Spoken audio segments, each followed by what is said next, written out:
Hey ladies and gentlemen, welcome back to the channel. As always, it is Nick here, back with your daily crypto news and analysis. And today we are going to be talking about Ripple and XRP, as well as the vast majority of crypto and finance. And with that being said, I hope that you are all having a beautiful day or a beautiful night wherever you guys are out there in the world. So recently we got breaking news, guys. Russian finance minister says that the BRICS group of nations can eventually switch to a new payment system based on digital currencies or use blockchain. There it is. It's all out in the open. And this is something that I have been echoing for a very long time on the channel. Listen, at this current moment in time, if you are sitting there and you are looking at XRP and you are so disappointed and you are so frustrated with it, I want you to all understand that the train hasn't even started. I don't care what Rosie Rio says, how the train has left the station. It hasn't. Listen, as we really look at what's going on right now, everything is pointing towards new payment systems based on digital currencies and even blockchain tech. And guess what is a perfect currency for payments and for settlements and for liquidity? XRP. The use case for XRP gets stronger every single day. I keep saying this, right? We can continue to look at the price action and say, oh, the price action sucks. But guess what? You're beating a dead horse. We know that the price action on XRP sucks. But at the end of the day, we are still in a Bitcoin market.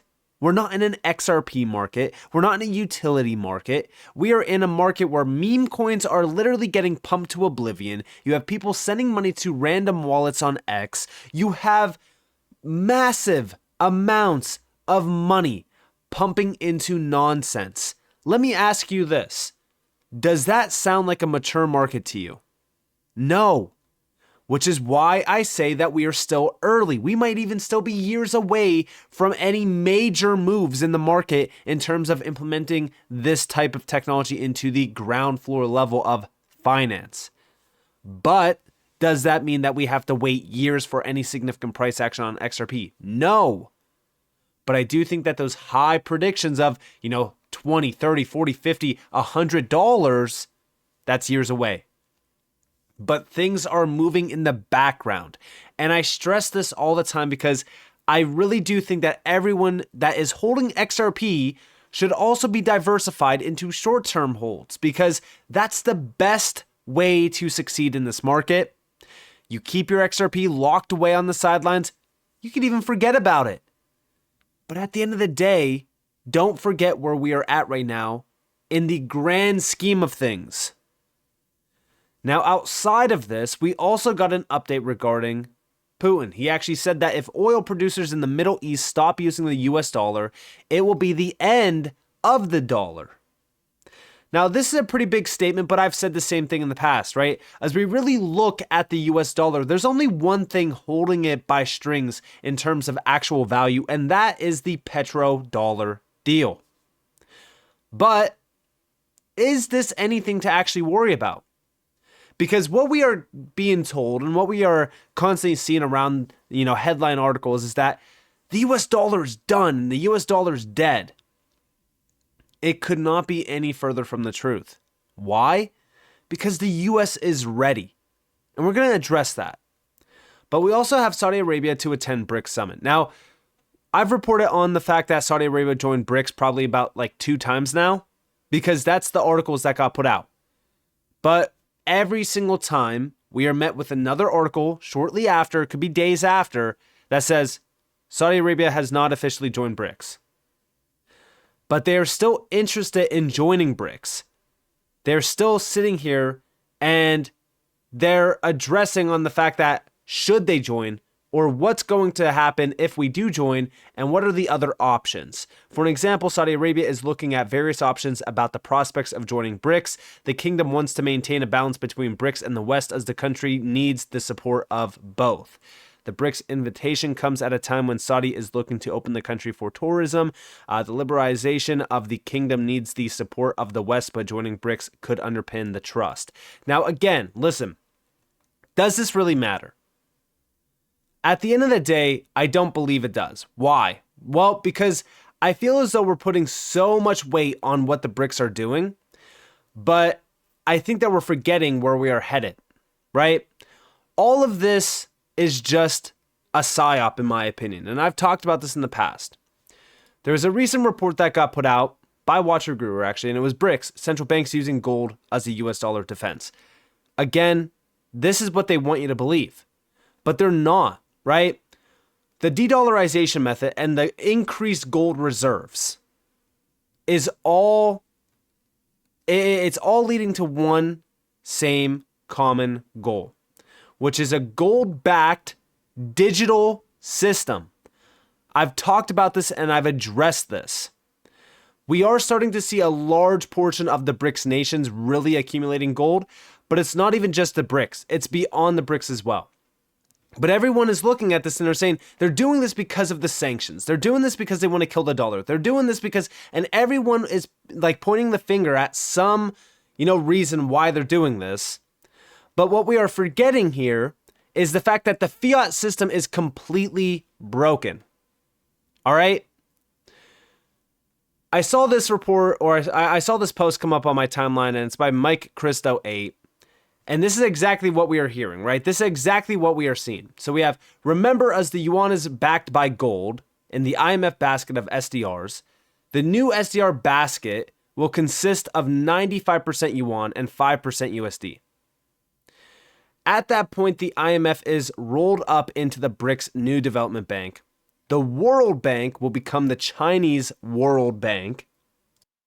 And yes, the renminbi will replace the US dollar as global monetary trade payment settlement via oil being backed by gold through renminbi internalization. The dollar will be replaced globally. That's why China will raise their gold price to 2,300 next week via the SGE. China is going to going to break the dollar gold paper contracts derivatives implosion. Then China will have peaceful reunification with Taiwan. Now, think about how crazy this post actually is.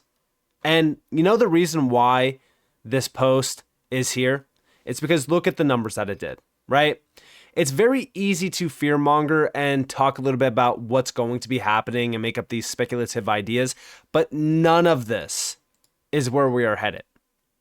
And you might be questioning, well, Nick, why do you think that? It's very simple, right? No fiat currency is actually strong. All the fiat currencies are nonsense. Here you guys have a post. This is from January, by the way. BRICS would have a strong case for replacing the dollar with a reserve currency of their own, except that the performance of their currencies has generally been even worse than the dollar as shown in figure 1. And here you actually have BRICS currency values 1996 all the way through 2022. They are all losing value. Now the problem is that these currencies are valued in US dollars, but regardless of how we look at the values, right? Fiat currency, outside of a US dollar backed system, fiat currency has never worked. It was never going to work. Why? Because it's all one big Ponzi scheme. We need something that is sufficient, sustainable, and not grossly inflated. All fiat currencies around the world are inflated. The US dollar, yes, is one of the largest ones with the largest inflation, but regardless, we need to move away from a fiat-backed system because it's not working. I've talked about this. The fiat system as we know it is breaking. It's breaking down fast, and now cracks are showing. We're now watching states in the US seeking to utilize gold and silver as legal tender now. House. Senate bills seek use of gold and silver as Kansas legal tender for routine expenditures. Legislation requires state treasurer to create secure bullion repositories. But they're all trying to move towards a gold standard yet again. And they want to move away from the US dollar. They want to move away from a fiat currency system. And even down here, we have technology advances open the door for states to finally make use of precious metals as backing for electronic transactions. Again, what's crazy about this is we're now at this time in the world where we do have the technology here. We have things that could essentially allow this to become a reality. And it's kind of crazy, but At the end of the day, this is what we have been talking about. This is what I have been addressing for a very long time. But it's not just Kansas, guys. Louisiana, to consider minting a new state currency as well. This is also a big one. And it's all regarding gold and silver. As we look at what is going on, we are starting to see major change on the horizon and a big focus point put on gold, silver, and also new technologies. But it also comes at a time where the BRICS are looking at a new currency. And this could be a common currency, it could be a new currency, it does not matter. But when we actually look at this, right, it's not just a new fiat currency. No, this is also backed by possibly gold, right? Because they're looking at gold. But also, we know that they're looking into new payment technology. More so, they're looking at, going back to that initial view, digital currencies or even blockchain. Like I said, focus on the bigger picture. Now, what about the US? Because the US is falling greatly behind. No, right? Because beyond just the states, you also have the Federal Reserve. Go back to August of 2022, where we saw finance and economics discussion series, Feds, Decentralized Finance, Transformative Potential and Associated Risk. They were addressing DeFi back in 2022. They were addressing it right after they ushered in sanctions as well. How do we know?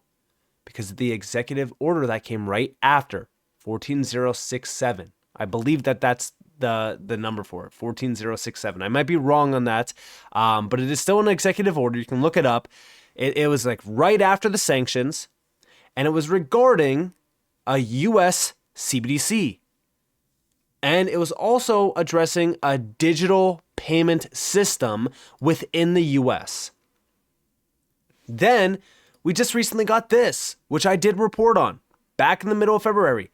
US Federal Reserve Gov Waller says DeFi could boost dollar's global strength. Again, you can't make this up. We are at a major turning point in history around finance and around payment technology, and it is all putting a spotlight on these new technologies and on what we have in front of us, which is gold, silver, and we have this new asset class that's still very well in its infancy, but the technology behind it offers some of the most incredible efficiencies possible around payments and around the transfer of value. We are ushering into the internet of value. We are ushering into the fourth industrial revolution, followed by the fifth industrial revolution. And all of this is going to be dependent on these new technologies, these new digital currencies and blockchain and DLT. I keep saying this, and I know that I sound like a broken record, but everything is aligning perfectly for it. So when you read nonsense and these, crazy made up theories like this, look at what's actually out there in terms of the documents. Look at what they're telling you without actually telling you. Do a little bit of dot connecting, and you could clearly see what's going on. This is why I say Ripple and XRP are going to be very significant leaders once we start moving away from the traditional system into this new system. But also, right, the big thing to also focus on is the other players involved. Hedera, Quant, Casper, Stellar. These are major players. So with that being said, I hope that you guys enjoyed this video. If you guys did, definitely leave a like, subscribe, turn notifications on because more free content. You guys are more than welcome to follow me on Twitter and join the free Discord in the description below. And with that being said, guys, it's been Nick. Thanks for watching. Peace out.